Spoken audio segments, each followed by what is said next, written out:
નમસ્કાર, હું છું ડોક્ટર વિશાલ મકવાણા. સ્વાગત છે આજના વિડીયોની અંદર. અગાઉ જે છે એ આપણે સ્નાયુ તંત્રની આખી સંપૂર્ણ માહિતી મેળવેલી છે.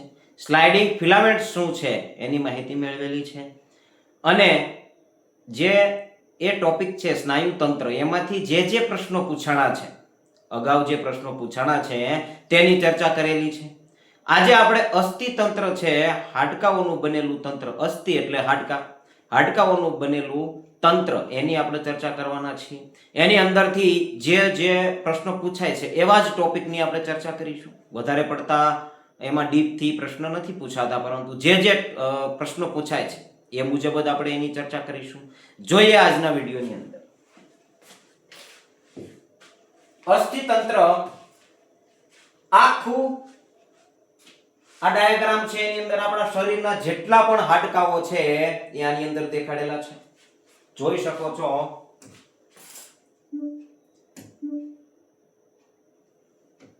આ હાડકાઓ છે, એની જગ્યા ક્યાં છે એ આપણે યાદ રાખવાનું છે. સ્કેલેટલ સિસ્ટમ, આ જે ખોપડી છે એને સ્કૂલ કહેવાય છે. અને આને છે આપણે આગળ ડાયાગ્રામમાં જોવાના છીએ. આ નીચેનું દાઢીનું જે હાડકું છે એને મેડિબલ કહેવાય છે. મેડિબલ. અહીંયા જે છે કોલરના ભાગમાં છે ક્લેવિકલ બોન કહેવાય છે. એને કોલર બોન પણ કહેવાય છે. કોલર બોન. પ્રશ્ન પૂછાય જાય કોલર બોન, નીચેનામાંથી કોલર બોન કયું છે? ક્લેવિકલ હાડકું, કારણ કે કોલર છે એ બાજુ. અહીંયા હાથનું હાડકું છે, અહીંયાથી જોઈન્ટ હોય છે ખભાના બાજુથી, અહીંયાથી અહીંયા આ બંને બાજુ હોય છે. સ્કેપ્યુલા પાછળની સાઈડ હોય છે. આ પાછળી છે એની પાછળની સાઈડ સુપડી જેવું હોય છે, એ સ્કેપ્યુલા છે. સ્ટર્નમ છે, જેની સાથે પાછળીઓ જોડાયેલી હોય છે, આ સ્ટર્નમ હાડકું છે. સ્ટર્નમ હાડકું ક્યાં આવેલું હોય છે? નીચેનામાંથી આવો પ્રશ્ન પૂછાઈ શકે. રિબ્સ એટલે પાછળીઓ, આ બધી પાછળીઓ છે. હ્યુમરસ હાડકું, રેડિયસ અને અલ્ના, આ ત્રણેય હાડકા છે એ હાથના હાડકા છે, મેન હાડકા છે. આ રેડિયસ છે, આ અલ્ના છે ને આ હ્યુમરસ છે. કોણીથી અને કોણી અને ખભા સુધીનું હાડકું છે એ હ્યુમરસ છે. અને રેડિયસ જે છે એ અંગૂઠા બાજુનું હાડકું છે એ રેડિયસ છે. અને અલ્ના જે હાડકું છે, ટચની આંગળી બાજુનું હાડકું છે એને અલ્ના કહેવાય છે. પછી તેના પછી કાર્પલ્સ આવે છે, જે અહીંયા નાના નાના હાડકાઓ હોય છે જે ગ્લાઇડિંગ કરતા હોય છે. બીજું છે મેટા કાર્પલ્સ છે, જે આંગળી છે આપણી આંગળીની નીચે, આ ખુલ્લી આંગળી છે, અહીંયાથી નીચેનો ભાગ છે, અહીંયા હાડકાઓ છે, ત્યાં એને મેટા કાર્પલ્સ કહેવાય છે. ફેલેન્જિયસ છે, આંગળીઓના હાડકા, નાના નાના હાડકા, શોર્ટ હાડકા છે, એ ફેલેન્જિયસ છે. ટીબિયા છે, ફિબ્યુલા છે, એ અહીંયા પગના હાડકા છે પગના હાડકા. મેટાટાર્સલ છે, અહીંયા હાડકા છે. ફેલેન્જિયસ છે, એ અહીંયા છે. આ કાર્પલ છે, અહીંયા ટાર્સલ છે. ટાર્સલ હાડકા કહેવાય છે. હા, અહીંયા આપેલું છે, જો ટાર્સલ હાડકા કહેવાય છે. આ જે છે એ ટાર્સલ હાડકા છે. આ જે હાડકું છે એને ફીમર કહેવાય છે. આ ફીમર છે એ સૌથી મોટું હાડકું છે. આપણા શરીરનું સૌથી મોટું હાડકું કયું? ફીમર છે. આ ઢાંકણી છે જે નીમાં આવે છે એને પટેલા કહેવાય છે, અથવા સેસેમોઇડ બોન પણ કહેવાય છે. પટેલા છે, પટેલા. પેલ્વિસ છે, આ હાડકું છે આપણી સીટમાં આવેલું છે, એ પેલ્વિસ છે. સેક્રમ છે, સેક્રમ આ વચ્ચે છે, કરોડરજ્જુથી નીચે સેક્રમ છે. અને કોક્સિયલ છે, એ એની નીચે અહીંયા છે, આ રહ્યું કોક્સિયલ છે. તો આ આપણા શરીરના હાડકા છે, આને આપણે આગળ જોવાના છીએ આગળના ડાયાગ્રામની અંદર. તો આ હાડકું કઈ જગ્યાએ છે તમે ડાયાગ્રામ દોરી અથવા તો આ સ્ક્રીનશોટ લઈ અથવા તો ગૂગલમાંથી ડાઉનલોડ કરીને તમે એની માહિતી મેળવી શકો છો. કયા સ્થાને કયું હાડકું છે એને તમે જોઈ શકો છો અને યાદ રાખી શકો છો. ત્યારબાદ જો અહીંયા પગનું અને હાથનું હાડકું છે. આ હાડકું છે ફીમર, સૌથી મોટું, લાંબુ પણ કહી શકાય. પટેલા, આ પટેલા છે. ફિબ્યુલા અને ટીબિયા, આ ટીબિયા છે અને આ ફિબ્યુલા છે. આ હાડકા પગના હાડકા છે. પૂછાય જાય નીચેનામાંથી પગનું હાડકું કયું નથી અથવા તો કયું છે, તો તમારે આને ટીક કરવાનું છે. ટાર્સલ્સ છે, મેટાટાર્સલ છે, ફેલેન્જિયસ છે, એ બધા પગના હાડકા છે. આ આપણે હમણાં પેલા ડાયાગ્રામ ની અંદર દેખાતું સ્કેપ્યુલા છે. કયું છે? સ્કેપ્યુલા. આપણી પાછળ સુપડી જેવો આકાર છે, સુપડા જેવો આકાર છે. એ આ હ્યુમરસ છે, અલ્લા છે, અને આ રેડિયસ છે. હવે સૌથી નાનું હાડકું કયું? આવો પ્રશ્ન પૂછાય જાય. નાનું હાડકું, તો સૌથી નાનું હાડકું કાનમાં હોય છે. ક્યાં હોય છે? કાનમાં હોય છે. નામ છે એનું સ્ટેપસ. ટેપસ હાડકું. સ્નાયુ પણ કાનમાં હોય છે. સ્ટેપેડિયસ જે સ્નાયુ છે, આપણે સ્નાયુ તંત્રની અંદર ચર્ચા કરેલી છે. તો કાનનું હાડકું સૌથી નાનું છે, સ્ટેપસ એનું નામ છે. સૌથી મોટું હાડકું, લાંબુ હાડકું ફીમર છે. તો ફીમર પગમાં આવેલું છે. સૌથી મોટું હાડકું ક્યાં આવેલું છે? આવો પ્રશ્ન પૂછાઈ જાય તો આ પણ ખૂબ જ અગત્યનું છે. હવે આવે છે કરોડરજ્જુ. બ્રેન છે. આ કરોડરજ્જુ છે, આપણને સૌને ખ્યાલ છે કે એની અંદર મણકા હોય છે. મણકા 1 થી 7 મણકા છે, એને સર્વાઇકલ વર્ટિબ્રાસ એટલે કે કરોડરજ્જુ, એને સર્વાઇકલ કહેવાય છે. અને ત્યાર પછીના 12 મણકા જેને થોરેસિસ કહેવાય છે, થોરેસિક કહેવાય છે. ત્યાર પછીના 5 મણકા છે એને લંબર કહેવાય છે. આ નામ યાદ રાખવાના છે. ક્રમમાં ગોઠવવાનું આવી શકે છે. ત્યાર પછીના જે છે એ સેક્રલ છે. 5 છે, 5 આવે છે. જે પુખ્ત વયના વ્યક્તિ થાય એની અંદર એ જોઈન્ટ થઈ જાય છે. છેલ્લે 1 વધે છે. 4 આવે છે. 4 કોક્સિયલ છે. આ નીચે પૂંછ જેવો ભાગ છે, કોક્સિયલ છે. સ્પાઇનલ કોર્ડ એટલે કે કરોડરજ્જુ, જે બ્રેનમાંથી સિગ્નલને પહોંચાડવાનું કાર્ય પણ કરે છે. તો આપણે યાદ રાખવાના છે આ નામ: સર્વાઇકલ, થોરેસિક, લંબર, સેક્રલ અને કોક્સિયલ પણ કહી શકાય. આ નામ છે એને ક્રમમાં યાદ રાખવાના છે. એની અંદર કેટલા મણકા છે એ સંખ્યાને પણ તમે યાદ રાખી શકો છો, એને પણ યાદ રાખવાનું.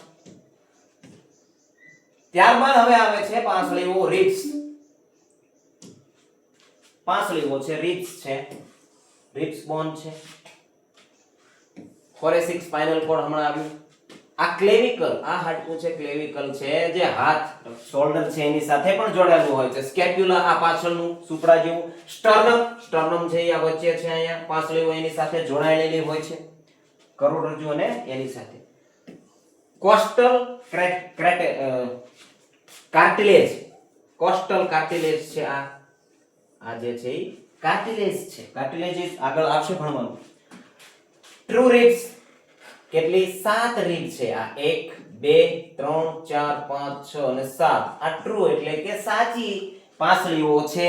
જે તેના પછીની છે ફોલ્સ, ખોટી કહેવાય છે, કારણ કે તે ખાલી અહીંથી અહીંયા સુધી જોડાયેલી હોય છે. અને એની નીચેની જે પાંસળીઓ છે એ ફ્લોટિંગ એટલે કે તરતી પાંસળીઓ પણ કહેવામાં આવે છે. કઈ? 11 અને 12. આ બે છે લીલા કલરની તમને દેખાય છે, એ ખાલી અહીંયા સ્ટર્નમ થી જાય છે, પરંતુ બીજી આગળ ક્યાંય જોઈન્ટ હોતી નથી. ફ્લોટિંગ રિબ્સ છે. થોડી મૂવમેન્ટમાં પણ તે મૂવમેન્ટ પણ કરતી હોય છે. તો ફોલ્સ રિબ્સ પણ હોય છે. કેટલી? 8 9 અને 10 એટલે કે 3 ફોલ્સ અને 2 ફ્લોટિંગ અને 7 ટ્રુ રિબ્સ હોય છે. એટલે 7 ને 3 10 ને 12 12 દુ ને 24 રિબ્સ આપણા શરીરની અંદર હોય છે. અને વચ્ચેનું એક હાડકું 24 ને 1 25 એટલે પાંસળીઓમાં કેટલા હાડકા હોય છે? 25 હાડકાઓ હોય છે. આવી રીતે યાદ રાખી શકો છો. ત્યારબાદ હાડકાનું કાર્ય શું છે? ચલો, હાડકા આપણા શરીરની અંદર છે તો એનું કાર્ય શું છે?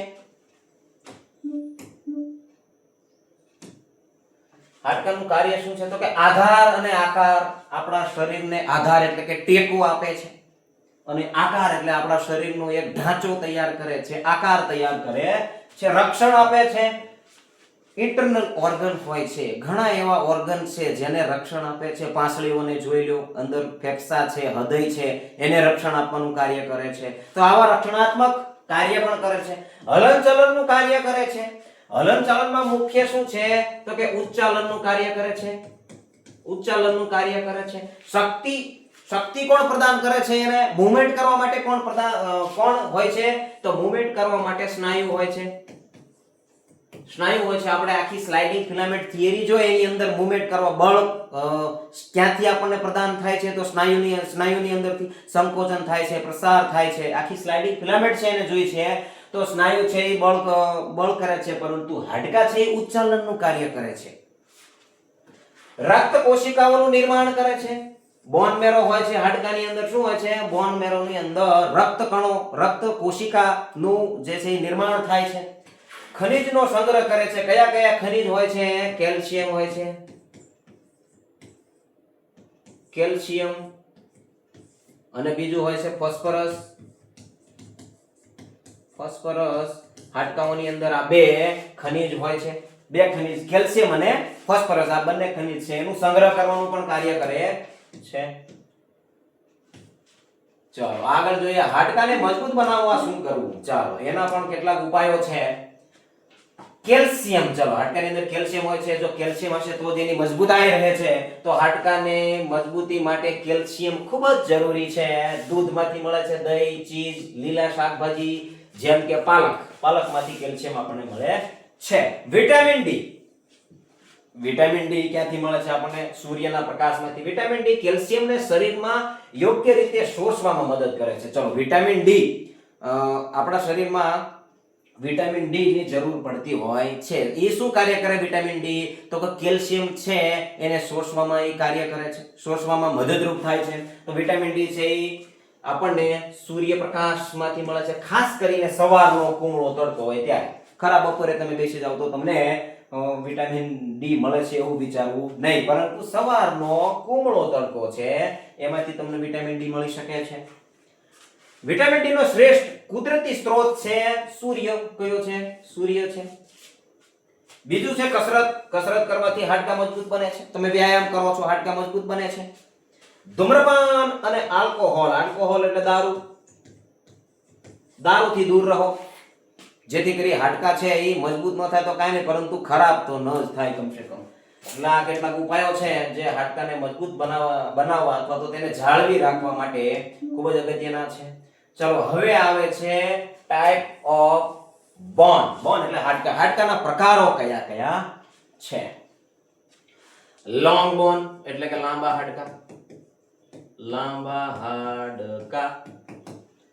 પછી છે ઇરેગ્યુલર બોન. ઇરેગ્યુલર એટલે કે જેનો કોઈ આકાર એવો ચોક્કસ છે ને, ઇરેગ્યુલર છે. સેસમોઇડ બોન છે. તો આપણા શરીરમાં ઢીંચણની અંદર છે, આપણે હમણાં કીધું પટેલા, જો અહીંયા લખ્યું પટેલા. પછી શોર્ટ બોન, નાના અથવા ટૂંકા હાડકા કહી શકાય. ફ્લેટ એટલે સપાટ હાડકા. આ સ્ટર્નમ છે જે છાતીની અંદર, આ સપાટ હાડકું છે. આ લાંબા હાડકા ક્યાં ક્યાં આવે? કે હાથ અને પગમાં મેન જોવા મળે છે લાંબા હાડકા, હાથ અને પગમાં. શોર્ટ બોન તો અહીંયા ફિંગર છે એની અંદર જોવા મળે છે શોર્ટ બોન. ખ્યાલ આવે છે? અને ઇરેગ્યુલર બોન છે ઈ કરોડરજ્જુની અંદર સૌથી વધારે, અને અહીંયા છે કરોડરજ્જુની અંદર ઇરેગ્યુલર બોન એટલે કે કોઈ એનો આકાર ચોક્કસ છે નહીં, ઇરેગ્યુલર બોન કહેવાય છે. તો આ એના હાડકાના પ્રકાર છે. હાડકાના પ્રકાર જે છે એ સાઈઝ અને શેપ દ્વારા એના નક્કી કરેલા છે. સાઈઝ એન્ડ શેપ યાદ રાખવું, પ્રશ્ન એનો પૂછાય છે. સાંધાઓના પ્રકારો. ચલો ત્યાર પછી આવે છે સાંધાઓના પ્રકારો. સાંધાઓના પ્રકારો જે છે એને આપણે આવતા લેક્ચરની અંદર જોઈશું. આજના વિડીયોની અંદર બસ આટલું જ. વિડીયો લાંબો ન થાય એના માટે આપણે જે છે સાંધાઓના પ્રકાર અને અસ્થિતંત્રમાં જે પ્રશ્નો પૂછાણા છે એને આપણે ચર્ચા કરી લઈશું આવતા વિડીયોની અંદર. તો આજના વિડીયોની અંદર બસ આટલું જ. વિડીયો ગમ્યો હોય તો લાઈક કરજો, વિડીયોને શેર કરવાનું ભૂલતા નહીં. ધન્યવાદ. જય હિન્દ, જય ભારત.